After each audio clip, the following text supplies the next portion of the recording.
Hello, I'm Kayiu here with Simon, and today we're going to be looking at the round two pairings for the Cycorp Swiss Open. What we're going to be doing is basically walking through each of the pairings and talking about the matchup between each of the players and how we think it's going to turn out. So, the first one is Frogmaker on Black Green Enchantocrats versus All Who Wander on Mono Red Aggro. What do you think, Simon? I think whenever you look at a stock RDW list, like All Who Wander is running, it's all about whatever, if the opponent respects aggro. I don't think Frogmaker's list respects aggro enough. Yeah, it seems like way too mid-rangey, but without it doesn't it runs like some slower removal if I remember right. And it feels like it's way too focused on its own plan. Yeah, it has a Um, 1x of Oracle's ploy, and other than that, doesn't really have much removal or any removal. it is a deceptive one-of because he runs 4 of Zoo That Leverates, is but true. I That agree. is true. It means he's not getting a second copy, which is huge. Razorvine Abomination can selectively serve as removal, but it's very slow and not great removal. While not removal, Sacrificial Bull is life gain. Yep. And he does run the fetches to make that so. That's not nothing. Yeah, and can definitely But have bigger creatures with I think Whoopit Bruiser, if it gets to come down, just removing a creature while also presenting like a nice blocker body is good. I think Sacrificial Bull is something nope, that can grow into a big blocker body is good. But yeah, I think in general, just Wander is it's faster, just way too fast. yeah. And without 2 mana ramp, Whoopit Bruiser being a 4 mana kill spell isn't enough to stop the really fast lines from RDW. You want to be interacting before turn 4. Yeah, like basically, like and Frogmaker needs Frog Azulav rights to be able to Oracle's ploy a turn to Unproven Hatchling, essentially. and looking at Frogmaker's sideboard for how he respects aggro, he does have 3 out of date, 3 Stalking Spider, and 2 Whoop Bruiser. So his matchup against aggro might get a bit more interesting post sideboards. I'm surprised he doesn't have another Oracle's ploy. Just it's 1 mana, he can tutor it. Honestly, I'm surprised he doesn't have any what do you call it? Vibrant Raptors. I think that when you're playing this mid-range of a deck and you're playing a deck where you're planning to sack your creatures for value anyways, I think in this context wipes are just good. And I think sometimes you can just mitigate some of the board loss that you get by playing a lot slower of a plan. The only creature that makes Vibrant Rapture a bit awkward for Frogmaker is Sacrificial Bull. And it's worth it, though. Like, the game it gets you against RDW is definitely worth it. I think Frogmaker might win a match because of specifically Stalking Spider stealing a win. I don't see him... if he wins the second game, I don't see him winning the third when RDW is on the play. Yeah. Does All Who Wander have the hired hit in the 75? Does have 2 hired hit. I think hired hit lines up really nicely against Stalking Spider. Oh, definitely. You can hold it up when you plan to attack without the opportunity cost of not casting a threat, and still protect yourself from a spider 2-for-1ing you. Yep. So I think that's one line that Wander has. Out of date does kind of suck, but unlike Zoo's list, Wander does have Blitz Suit, and I think Blitz Suit not being able to be hit by out of date is actually pretty relevant because then everything in Wander's deck accrues Blitz Suit. So. Importantly, you can respond to Blitz Suit by killing a creature, so you can stop it from. You can mitigate the damage that turn, but I could definitely see that leading to an awkward line, especially with some of the dinkier creatures crewing it. Yep. Yeah, in general, Wander will win. Our prediction is that Wander will win 2-0 or 2-1, depending on how well Frogmaker's sideboard cards quite. come into play.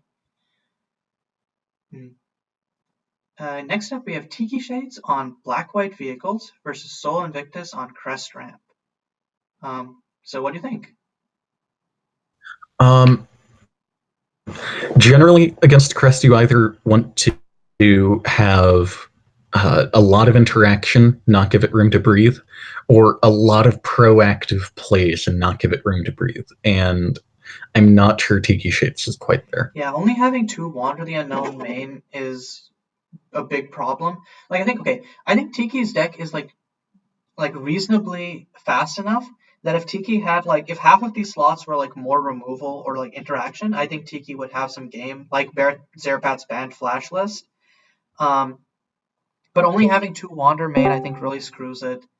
And then out of the side, like 2 Out of Date is the only other creature removal. Sonic Scream gets Crest itself, but honestly, I think like Tiki's deck is fast, but it's not so fast that Sol can't just like start ramping into his threats without having to worry about losing a crest.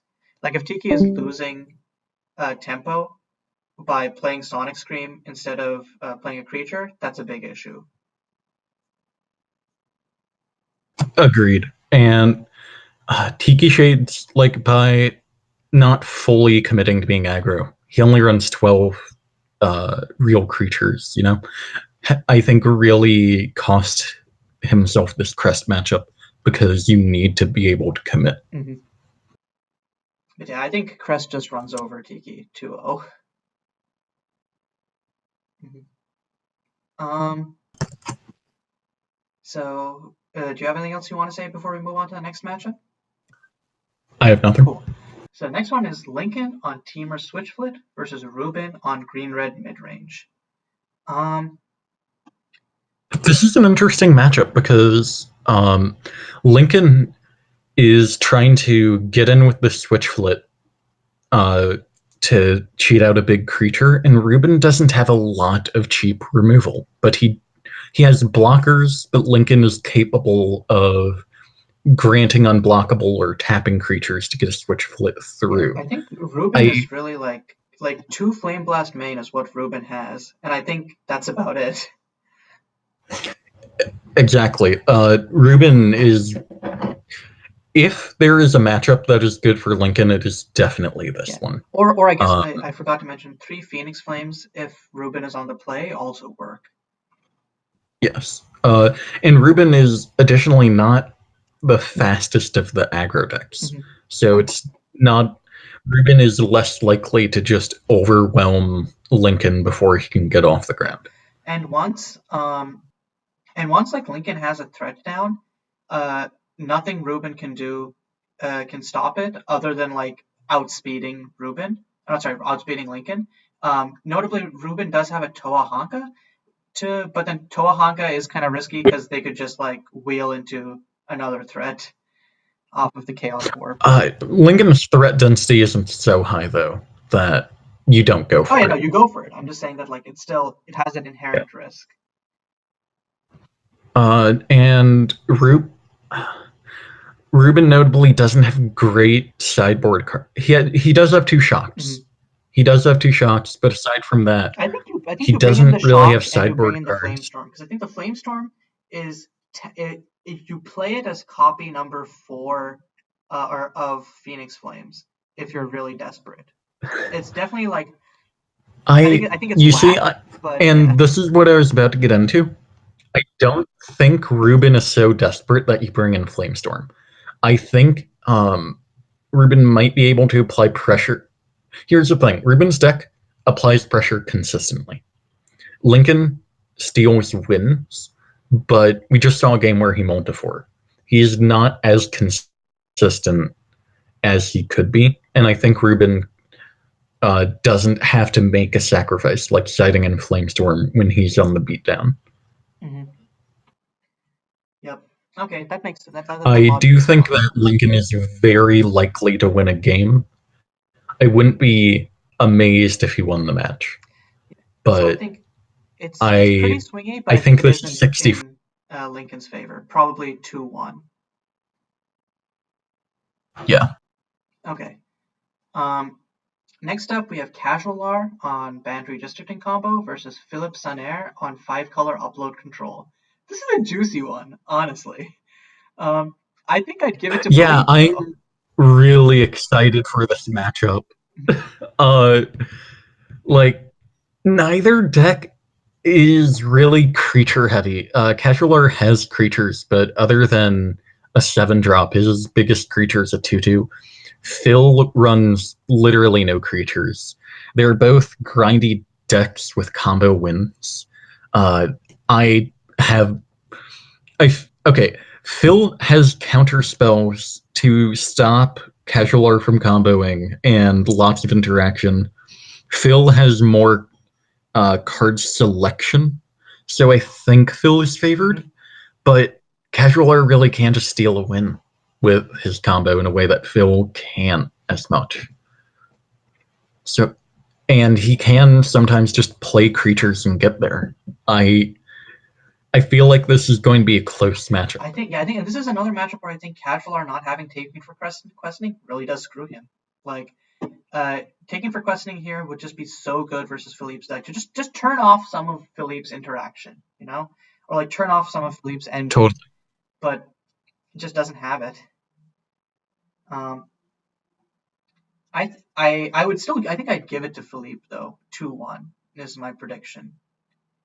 Oh, I guess Casualar does have Arcologize. Okay, Casualar in the side. Negate in the side. And Pithing Needle.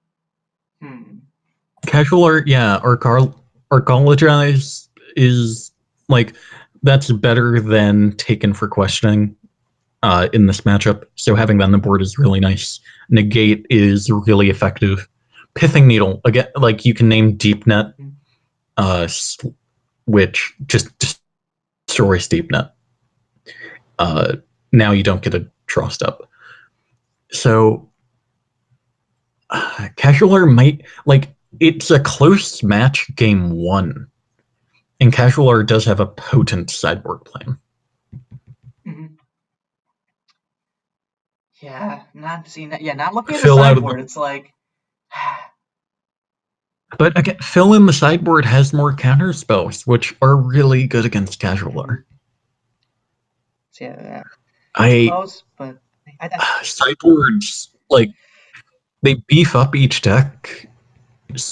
I don't know if I feel like post board Casualar could have the advantage. But is it enough of an Phil is only bringing in. Well, okay, like there's 1 needle, 2 negate in the Phil's board. Bounty of the Gardens if he wants to apply pressure. I think, yeah, Bounty is actually good this matchup where Casualar is probably bringing out some creatures. Yep. I'm not even sure Phil has the advantage anymore looking at Casualar's board, I gotta be honest. Casualar is really good at finding artifacts and enchantments with Rudai Overseer, which makes the 2 needles way higher value than they would normally be. This is 50-50 for me. Meanwhile, Philippe's only way of digging really are the 2 copies of Deep Net. And without them, like getting interaction can be hard. He has Ancestral Research, he has other upload engines, which is a slow form of digging, but it can get there for answers. I'm really excited to see this matchup happen. Yeah, I think this will be a matchup that's determined more by the play than by the deck building, which is always fun to see. Yeah, player skill. There will be a lot of decisions to make here, a lot of lines. There are a lot of things to play around. We will really get to see these players put their format knowledge. Yeah, I was reasonably confident in Philippe being able to take it 2-1, but now I'm unsure. I don't know how this is going to turn out. I'm going to stick with saying Philippe is going to win just because I already said that, so I feel compelled to defend that, but I'm genuinely... Oh no, I'm a coward. I'm taking it back to 50-50. I thought I was done having thoughts. I'll note this real quick. I think Phil is a better 5-color upload pilot Casualar is a Bant redistricting pilot. That is fair. I think Casualar just kind of And fucked up the deck. And I think in the matches we've seen, I think Casualar's made 1 or 2 mistakes from what I remember. Philippe makes mistakes occasionally, but also has played 5-color upload like a lot more. Has played the format in general a lot more than Casualar has recently. The new format, yes. Like this rotation, and he's just familiar with the deck. With still, did you want to move on to? Yeah, so let's move on to Yu versus Zoo. So, what do you think about that? Yeah. So, I think Crossing the Frog historically has a good aggro matchup, slightly above 50-50 for it. And I think Zoo's deck construction being a burn-heavy aggro deck that sacrifices some slots for threats for burn will allow Crossing the Frog to get a bit more room to breathe, spend some time finding the cards it wants to assemble, and more easily take control of the game. In this matchup, what Frog wants to do is control the pace of the game. It can have some difficulty with that, especially main board, because Frog is removal light. So Zoo sacrificing some threats for burn spells is doing Frog a huge favor here. I don't think this is a landslide victory. I imagine Zoo will win game 1 or game 2. But I do think that Crossing will win the match. Yeah, I think it becomes harder, of course. I think game 1, the die roll, I think determines a lot about the pace of the whole set. To be honest, I will note that if you look at Crossing's sideboard, it is not very kind to aggro with 3 dual destruction. Oh yeah, and the what do you call it? The Blazing Volleys. I don't think they're like. I think they're not as good against Zoo. We discussed this in our mono red mirror matchup video, but I think they still do work as they're like a removal spell plus sometimes, and I think that's all you really need them to be. Is that a fair assessment? I think so. And Zoo has shown himself to be able to take some clever lines with this deck in the first round. Mm-hmm. So he might be able to outplay Crossing. Yeah. Yeah, I think this is another reasonably tight matchup, but I think I might be on the other end of this though. Okay. I think it depends on whoever has the more explosive hand. I'm just gonna put it out there. I think Crossing can have some explosive openings. Zoo's deck can have some explosive openings, and I think it just comes down to that. Well, I will say that as much opening hand can mean variance, what cards you draw, I think it's also how you mulligan. If Zoo mulligans for a threat-heavy hand or a burn-heavy hand, that changes the matchup a lot. If Crossing mulligans for an interaction-heavy hand versus an explosive combo hand, that changes the matchup a lot. I almost feel like and with the London mulligan, you have more agency in pivoting. I don't think this is a line that will come up, but I think it'll be hilarious if Zoo goes for a turn 2 Pyromancer's Wisdom, but you have the 1 Spell Pierce to be able to counter it. I think that would main board, that can definitely happen. Yeah, I think Spell Pierce is generally bad, but that's the one situation where it becomes a stone cold killer. Did you want to move on to the next matchup? And I think this is definitely a matchup I was hoping to see because it's Zerapath on Yugi back versus Fozzer and Green-White Boggles. I think Zerapath, the reason I want to see this is because I think Zerapath has the best game main, and maybe outside as well, versus Fozzer's deck. I think I agree with you. Yeah. My one thing about this trying to predict this matchup is I've only seen Zerapath play this deck 3 or 4 times. You've seen Zerapath play And the blue-black deck before? yes, barely pre-tournament. And I'm not saying it went poorly. It's just we have so little data on this deck because Zerapath, he said himself to me that he chose it on a whim. If Zerapath's deck is online, it's functioning, he should be able to beat Vogel with no problem. That's not necessarily going to happen, though. This isn't a rigorously tested archetype like some of the other decks here, like Vogel's even. Yep. I believe in the deck based on what I've seen. I think it was well constructed and has a lot of consistency. I'm gonna go as far as to say I think it will win 2-0. Oh, you think Rack will win 2-0?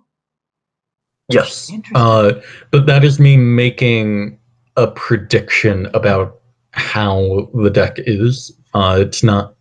It's less based on how I've seen it perform in the past. And I feel like that's an important caveat. That's fair. I think that it does have like a hard time dealing with Boggle's main. It needs to draw a demand tribute, basically. And I think demand tribute doesn't end the game on the spot, of course. You don't need to draw a demand tribute, though. Boggles can be really hurt by hand attack. Even if you don't hit one of its hexproof creatures, it needs a density of auras to make its creatures threats. That's fair. And which can allow especially if you're... Yes, Signet can steal a Bogle, in addition to demand tribute, edicting one. And Zerapath, it's worth noting he has Shrieking Affliction, which is, if Bogles doesn't have a lifelink aura online, Shrieking Affliction is really good at getting past that Bogle and killing them.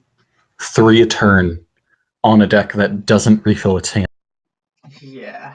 The only way to refill its hand is Moonweaver, and I think Moonweaver just immediately eats the banish or out of date that's just sitting dead in Zerapath's hand. You know what I mean? Totally. And Zerapath post board. Essence Scatter, Despise. More capable. I think Essence Scatter, Despise is what comes in. Am I missing something? Yeah, and those are amazing against Bogle. Yeah. Zerapath is very well equipped for this matchup, and I think if all goes well, he should be winning 2-0. My prediction is I think Zerapath will lose game 1, but will win games 2 and 3 handily. That's my feeling. So I think Zerapath will win 2-1 is my prediction. Okay, so the main difference is we think Fazir is a bit more resilient to Zerapath's cards game 1. Yeah. That could totally be the case. And I think that's about it for that matchup, right? Yeah. And finally, me versus Matt. As soon as we saw the pairings, me and Tyrant were freaking out because Tyrant wanted to avoid Matt on mono green aggro, and I wanted to hit Matt because Matt has, I think, the best matchup in this entire tournament for me. And worth it for that anecdote, Matt is the deck I am the most scared of this tournament. And the fact that we're... So, Kayiu is running a combo deck where he needs to swing in with a creature and take a million turns.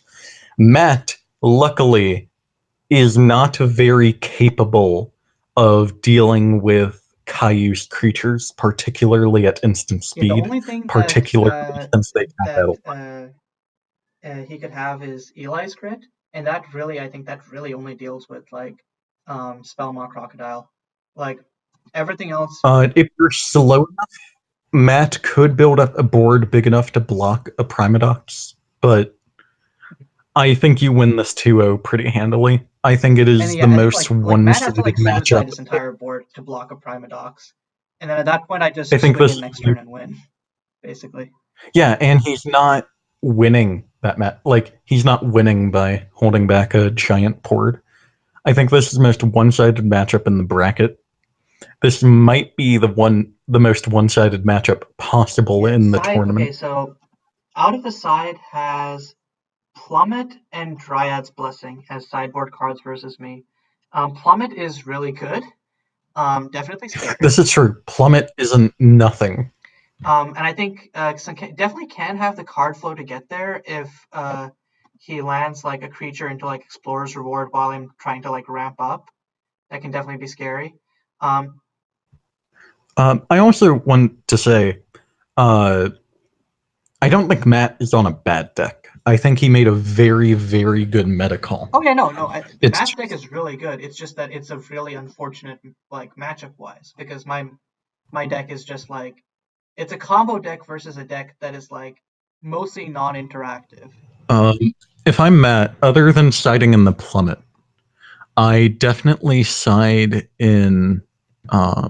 You side in the Dryad's Blessings. Oh, he's because the Dryad's Blessings, if it can buy you like let's say like I combo off, but if I don't win that turn, Matt kills me next turn, which is definitely a thing that can happen. Mhm. Matt just like drops Dryad's Blessing, fogs. I don't get my extra turn. Matt untaps and can kill me. So that's definitely a thing that can happen. Yeah. What I was gonna say is I definitely side in Kohei's Vitality. Because Invoke combo is not very good at punishing you for being greedy with Vitality. Vitality also it's notably, 4 like, stats if I decide to bring in with functional haste. if I decide to bring in the hexproof trample creature from side instead of Spellmark Crocodile, like in some number, like Kohei's Vitality can just eat it. Yeah, and again with like Vitality 4 haste stats can help Matt try to race faster than you can combo. Yeah. I don't think there is a ton of depth to this matchup. Yeah, and I can also just like I lose don't to think myself. Matt like, can even if like this. everything goes perfectly, Yeah. Matt doesn't have the thing. I can play Invoke and I can just brick, and that's just somehow. On a similar note, though, I don't think Matt can afford to mulligan aggressively for his Plummet, for his interaction. I think he just has to find the best moderately aggressive hand he can find. Mm-hmm. Yeah. So yeah, I think I'm favored to win this matchup 2-0, but I think there's also some swinging elements in this matchup that could make it 2-1, or I could even lose the matchup. So I think it's not set in stone, but I think it is my best matchup in the entire tournament, and I think I'm slated to win 2-0 pretty handily. Agreed. Yeah. And that's it. Yeah, I'm interested to see this bracket. I'm really excited for Bant redistricting versus Vici upload. I'm really interested to see how UB Rack fares against Bogles. I and shakeups that can happen here. Yeah, I think I feel the same way. I think I'm also like another matchup I'm interested to see is the Switch Flit versus Green Red matchup, because I think that'll be like the real test of the Switch Flit deck. I think, because I think if it should thrive anywhere, it should be there, and I think that's kind of like that's not to say if it loses it's unviable. It's to say that if it loses, that means it probably in what is one of its better matchups, either like something happened with the luck, or maybe there needs to be some like tuning to make it more resilient to like elements of the meta. So I think that'll be a good make or break experience. But other than that, I don't have anything else to say. Do you have anything else you want to say, Simon, before I sign us off? No. Okay, cool. Thank you for joining me. And this has been an evaluation of the matches and pairings for round 2 of the Cycorp Swiss Open. Till next time, this is Kayiu and Simon signing off.